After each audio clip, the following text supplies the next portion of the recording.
देखिले ए रास्ताटा देखिले आपण को कौन लगुच मु कुआडे जाउची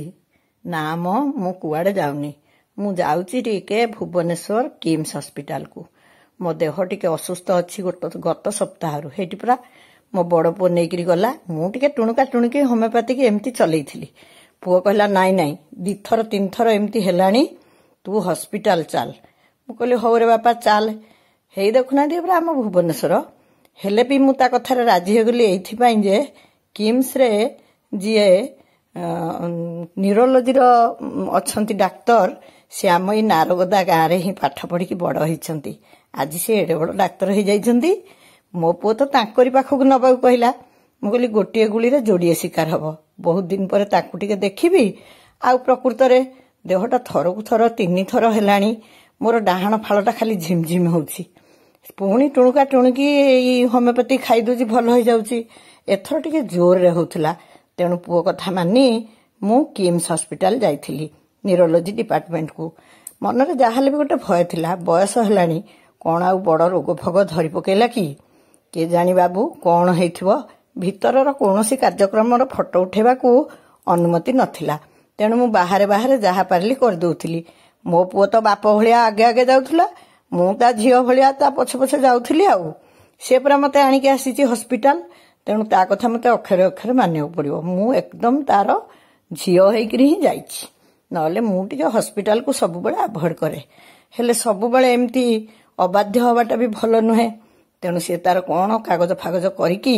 मते नेइकरी गला जाइकी प्रकृत रे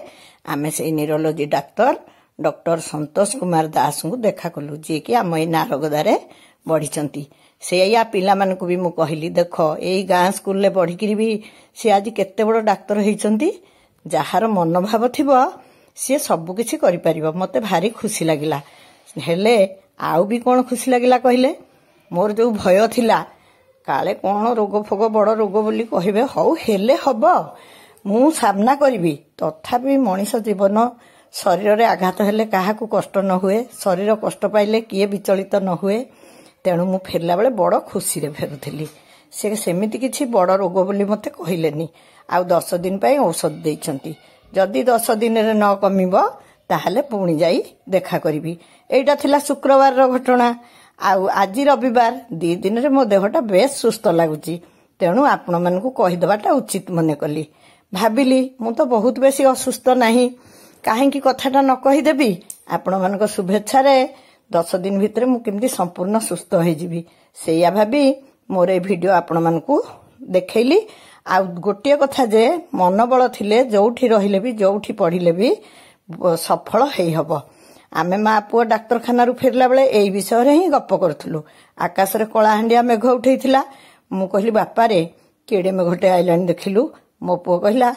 हाँ देखिबू एना बादल फटा वर्षा हबो मुला तू तो गोटे पंडित आउ बादल फटा वर्षा हबो एमती कथा हो तार गोटे चिन्हा चाहा दुकान पाखरे पहुंची गलु से कहला बो चा बेल हेलानी आ चा पी देबू सेतळको टोपे टोपे मेघ पकौथला मु ताको थट्टा कली कहले हई रे बादल फटा वर्षा गोटे शब्द शिखी जाइछु आउ सेठी चाहा पीलु सतुक सत चाहा पी सारला बेलू प्रबल वर्षा हला मो मनटा पुणी दुखी हो गला मु सब आड़ को अनौथली सतरे सब जिनस एमती बदली चलची ताकू रोकिबा पई कोन आमे किछि भी प्रयास करिबानी ए जो भयंकर मेघ गरम ए सब जो व्यतिक्रम आमे माने देखुचे सेथिरे कोन हमर किछि भूमिका नाही समस्त मन भितरे एई प्रश्नटी को उठांतु आ परिवेश परिस्थिति केमती सुरक्षित रहिबो आमर भविष्यत पीढ़ी एई पृथ्वी रे केमती सुख शांति रे जीवन अतिक्रांत करिवे सेई कथा चिंता करिवा पई भी आमर आवश्यकता ही रहिछि आमे तांकर गुरुजन जे तांकु सचेतन न कले से केमती जानिबे देखुनांती एते वर्षा हला जे पूरा अंधार घुटी जाइथिला गाड़ी सब लाइट दे आसुथिले मु परिवेश परिस्थिति कथा चिंता करुथिली भाबुथिली एई सबुज जंगल खंडक पुणी दिने सहर पालटी जीव सेते बेले पुणी कोन हबो आम जीवन चलनी ए सब कथा भाबिले मु बहुत भावप्रवण हो पड़े पुणी भाबे हौ से प्रकृति ही तार सुरक्षा करिवो मु एते बेसी चिंता करी किछि लाभ नाही किंतु सचेतन हबार यथेष्ट आवश्यकता अछि सेइथिबाई आजिर कथा आपण मानकू कहली आ मो देह पई चिंता करिवेनी 2 दिन औषध खाई कि मु बेस भल अछि मेघ भी कमी आस्थिला सम हॉस्पिटल पड़ला କେତେ ଗାଡ଼ି ଲାଗିଛି।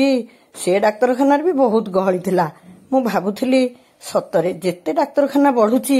ରୋଗ କ'ଣ ସେତେ ବଢି ଯାଉଛି କି? ଆମେମାନେ ସବୁ କଥା ପାଇଁ ଟିକେ ସଚେତନ ହବା। ତେଲ ଟାଙ୍କିରେ ପହଞ୍ଚିଲା ବେଳକୁ ବର୍ଷା ପୁରା କମି ଯାଇଥିଲା। ସେଠି ତେଲ ପକେଇ ଆଉ ତ ଘର ଅଳ୍ପ ବାଟ ଥିଲା, ତେଣୁ ମା ପୁଅ ଆମେ ଫେରି ଆସିଲୁ। ମତେ ଆଜି ବହୁତ ଖୁସି ଲାଗୁଥିଲା। ପିଲାମାନେ ବଡ ହେଇଗଲେ ଏମିତି ବୋଧେ ଗୁରୁଜନ ପାଲଟି ଯାଆନ୍ତି।